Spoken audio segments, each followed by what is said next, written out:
Hello students, welcome to आयुरेज। आज के लेक्चर में हम पेशी और मांस धातु के कर्म के बारे में पढ़ेंगे। So let's get started.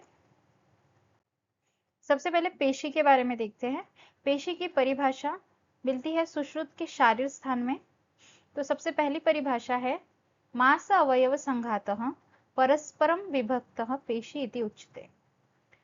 मतलब यहाँ आचार्य सुश्रुत का कहना है कि मांस के अवयव का ऐसा समूह जो आपस में विभक्त मतलब अलग अलग भागों में बटा हुआ है उसे पेशी कहते हैं।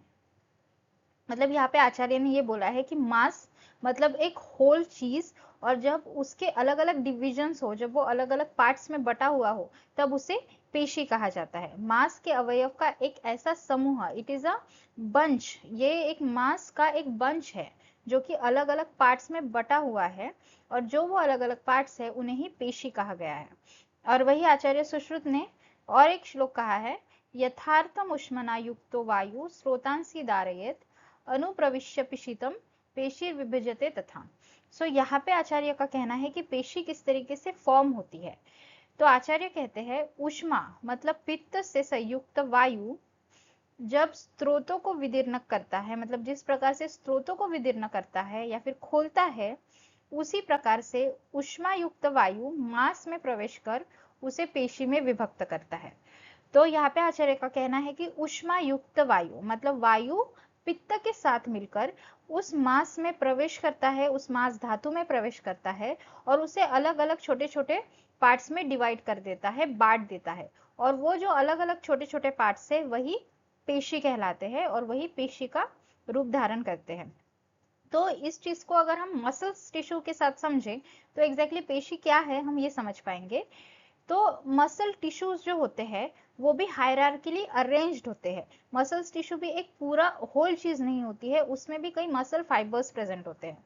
तो जो मसल टिश्यू किस तरीके से अरेंज होते हैं, तो सबसे पहले मसल फाइबर्स होते हैं जो कि बेसिक मसल सेल होते हैं, मसल फाइबर्स। उसके बाद मसल फैसिकल्स होते हैं, ये मसल फैसिकल्स बनते हैं बंडल ऑफ मसल फाइबर्स से। तो सबसे पहले मसल फाइबर मतलब मसल का सेल, और जब ये मसल्स के सेल बंडल्स में प्रेजेंट होते हैं तब उन्हें बोला जाता है मसल फेसिकल। और जब बहुत सारे फेसिकल्स एक साथ मिल जाते हैं तब ये बहुत सारे फेसिकल्स क्या फॉर्म करते हैं, होल मसल फॉर्म करते हैं। तो किस तरीके से चीजें प्रेजेंट होती है, सबसे पहले muscle fibre, bunch of muscle fibre को बोला जाता है मसल फेसिकल, और बंच ऑफ मसल फेसिकल को बोला जाता है होल मसल। हम इस डायग्राम में समझ सकते हैं। सबसे पहले ये आप देख सकते हैं माइक्रोफिब्रिल्स प्रेजेंट होते हैं। तो माइक्रोफिब्रिल्स क्या होते हैं, माइक्रोफिब्रिल्स ये लॉन्ग और सिलेंड्रिकल स्ट्रक्चर्स होते हैं जो कि मसल सेल के अंदर प्रेजेंट होते हैं, मसल फाइबर्स के अंदर प्रेजेंट होते हैं, और ये कई सारे माइक्रोफिब्रिल्स मिला के बनते हैं मसल फाइबर।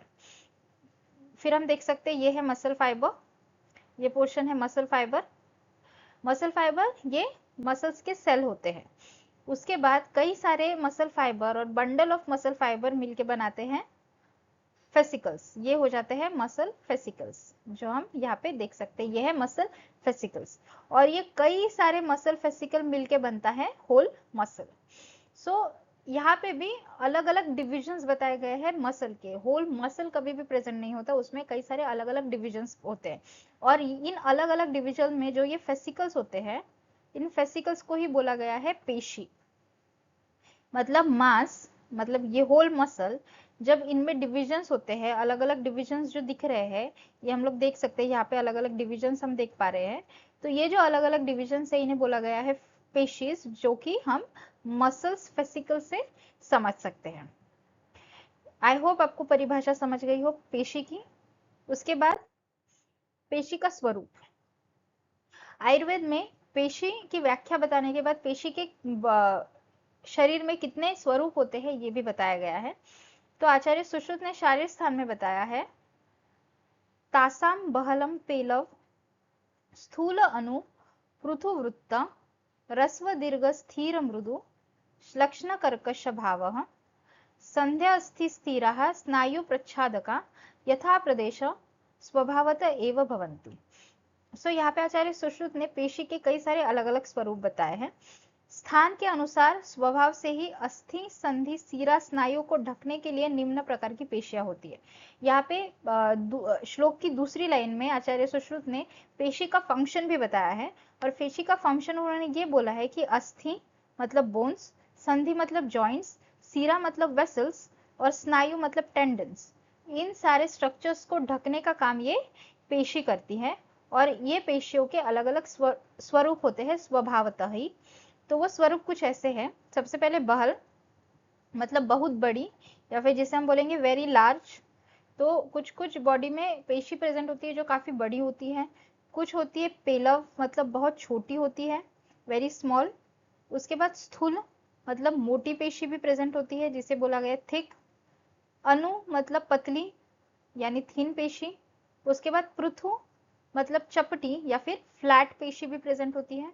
उसके बाद आती है वृत्त मतलब गोल या फिर डोम शेप्ड पेशी, या फिर उसे हम बोलेंगे कि सर्कुलर पेशी, सर्कुलर फॉर्म में भी पेशी प्रेजेंट होती है। उसके बाद आता है रस्व। रस्व मतलब कम लंबी, मतलब शॉर्ट पेशी भी प्रेजेंट होती है। उसके बाद दीर्घ। दीर्घ मतलब लॉन्ग पेशीज प्रेजेंट होती है जो कि बहुत लंबी होती है। उसके बाद स्थिर मतलब कठिन या फिर फर्म। मृदु मतलब स्थिर का उल्टा या फिर सॉफ्ट। उसके बाद श्लक्ष्णा। श्लक्ष्णा मतलब चिकनी जो कि स्मूथ होती है। और कर्कश मतलब खुरदुरी मतलब रफ पेशीज जो प्रेजेंट होती है।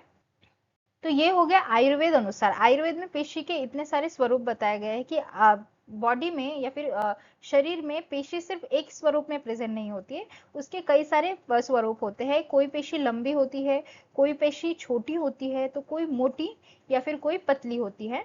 इसी तरीके से कई अलग स्वरूप पेशी के प्रेजेंट होते हैं। इसी चीज को अगर हम मॉडर्न फिजियोलॉजी से, मॉडर्न एनाटॉमी से देखें, तो मसल्स भी डिफरेंट शेप्स में प्रेजेंट होती है, या मसल्स का भी डिफरेंट क्लासिफिकेशन होता है डिफरेंट शेप्स में। और किस तरीके से वो अरेंज्ड हुई है, किस तरीके से उनके फाइबर्स अरेंज्ड हुए हैं, उसके बेसिस पे भी मसल्स के डिफरेंट क्लासिफिकेशन होते हैं।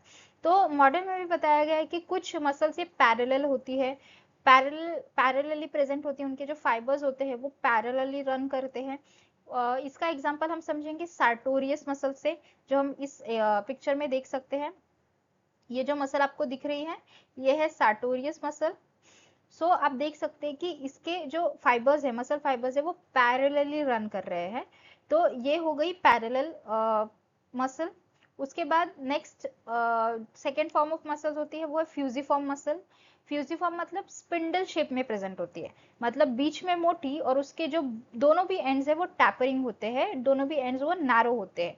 तो ऐसी स्पिंडल शेप मसल जो बॉडी में प्रेजेंट होती है उसका एग्जांपल है बाइसेप्स ब्रैकियाe, जो हम इस पिक्चर में देख सकते हैं।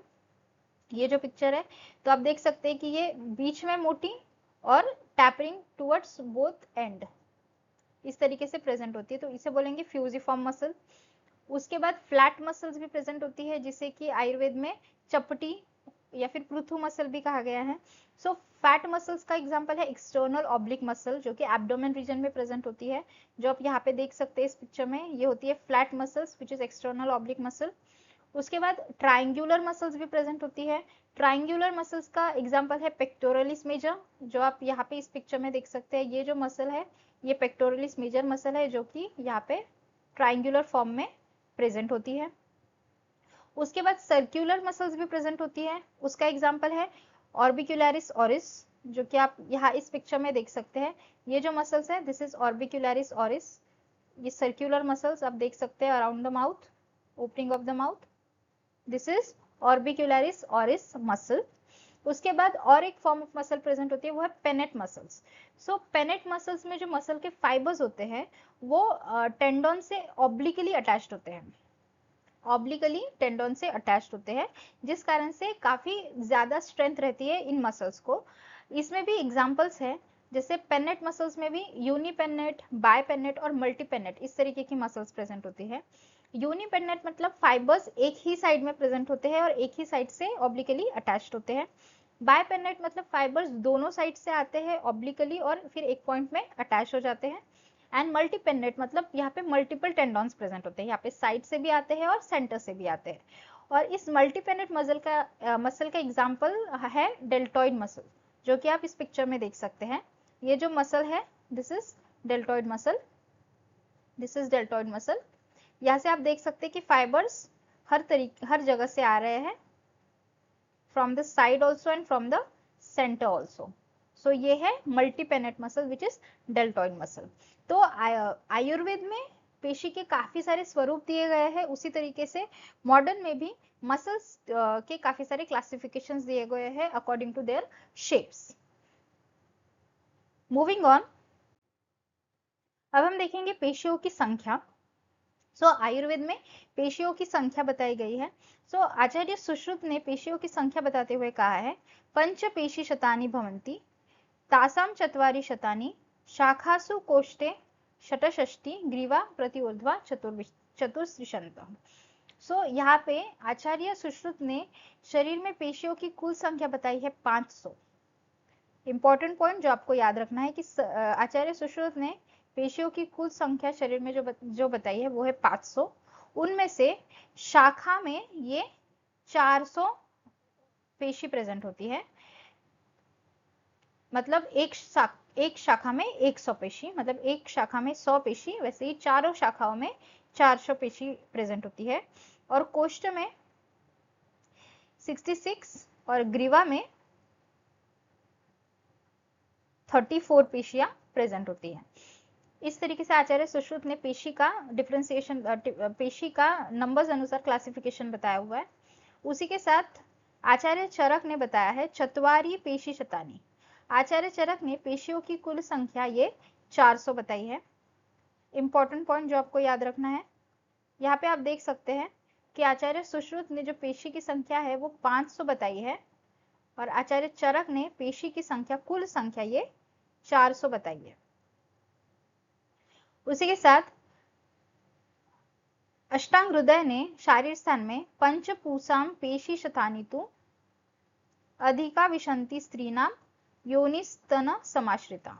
आचार्य वाग्भट ने पेशियों की संख्या ये तो 500 बताई है, बट आचार्य वाग्भट ने 20 अधिक पेशियां ये स्त्रियों में बताई है। अधिका विशंति मतलब 20 अधिक पेशियां ये स्त्रियों में होती है, और वो कहाँ होती है, वो होती है योनि में और स्तन में।